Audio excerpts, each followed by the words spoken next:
And this is my block. Okay, so I don't actually live here, but isn't this the coolest little town? Almost everyone you know lives in a neighborhood. Of course, what your neighborhood looks like may be different from someone else's. You may live in this kind of neighborhood. A lawn to mow, swing set in the backyard, lemonade stand in the driveway. Or maybe your neighborhood is more like this. Everything you need is within walking distance from your home. Or some neighborhoods could be like, hello out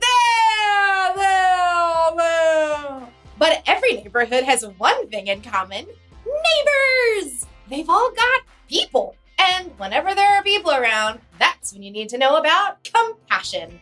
Compassion is caring enough to do something about someone else's need. Because the people on your block have all kinds of needs. When they get sick, they need a doctor. If they want to learn how to add and subtract, they need a teacher. If they lose a cat up a tree, they need someone with a really big ladder. These three have made it their purpose on Earth to care about people in their neighborhoods. In today's story, we're going to hear about Jesus' purpose on Earth, and maybe ours too. I'm not really sure what I want my purpose to be. I just hope I get my own action figure. Yee! I'll see you in a bit.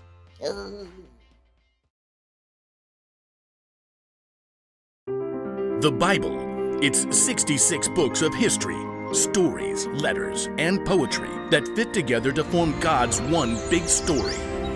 The epic adventure of how He created us and loves us so much that He made a way to rescue us.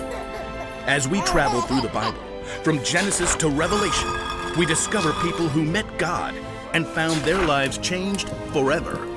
Now, for an amazing story, inspired by the book of Luke, chapter 4, verses 14 through 30. Even though Jesus was on this earth for 33 years, there's still not much we know about his first 30 years. We do know that he visited Jerusalem for the Passover feast with his parents. He learned carpentry skills from his father Joseph. And when he was about 30, he went down to the Jordan River and asked his cousin John to baptize him in the water. It is right for us to do this. It carries out God's holy plan.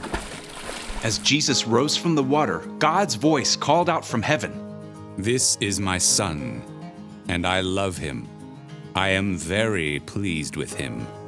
It was an incredible way for Jesus to begin his ministry. After 40 days in the wilderness alone with God, Jesus returned to Galilee, filled with the Spirit of God. Anytime he visited a new town, he went to the place of worship, the synagogue, to teach the people.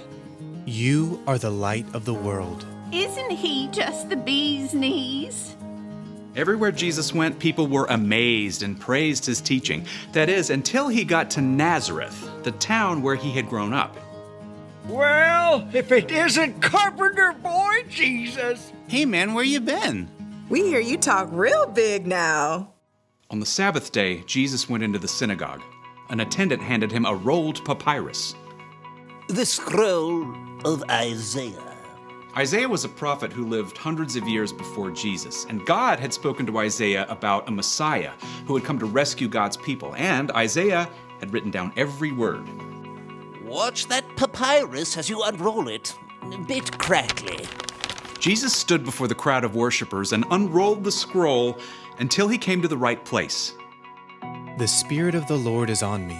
He has anointed me to announce the good news to poor people. He has sent me to announce freedom for prisoners. He has sent me so that the blind will see again. He wants me to set free those who are treated badly. And he has sent me to announce the year when he will set his people free. There was silence as Jesus rolled up the scroll and sat back down. Everyone stared. Today, this passage of Scripture is coming true as you listen. Jesus hadn't just read some dry, dusty, ancient words. Jesus had declared that he was God's Messiah, that he was there to announce good news and bring freedom to the poor, the hurting, and those who had been mistreated. But he's Joseph's son, isn't he? He can't be the Messiah. What I'm about to tell you is true. A prophet is not accepted in his hometown. Words are easy. He calls himself a prophet? I studied with him on those benches right over there. Thinks he's something special because he can read a scroll. All around the synagogue, people rose to their feet, glaring. They turned on Jesus. You are not welcome here anymore. That's right. We don't need you making things up. The people were so angry they forced Jesus out of the synagogue. He allowed them to herd him straight through the village, all the way to a cliff on the edge of town. Get rid of him. Throw him down! But Jesus simply turned and looked at the people, sorrow in his eyes. The men and women that he'd known and loved growing up wouldn't accept who he was. The crowd couldn't face Jesus. In their anger, they had missed the whole point, that Jesus had come to make things right for those who were hurting and overlooked. Jesus walked right through the crowd, away from the cliff edge. They parted to let him go through. Then he left Nazareth and went on to Capernaum, where he continued to carry out his mission.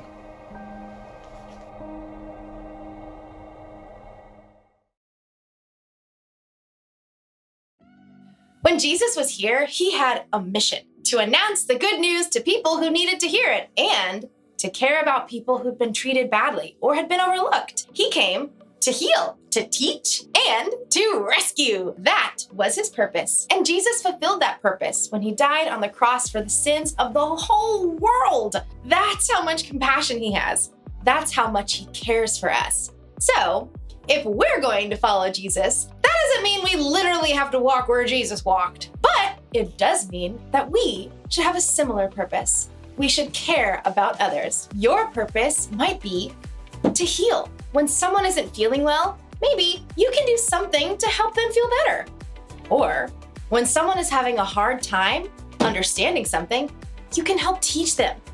Or you can rescue someone from danger. You can be a hero.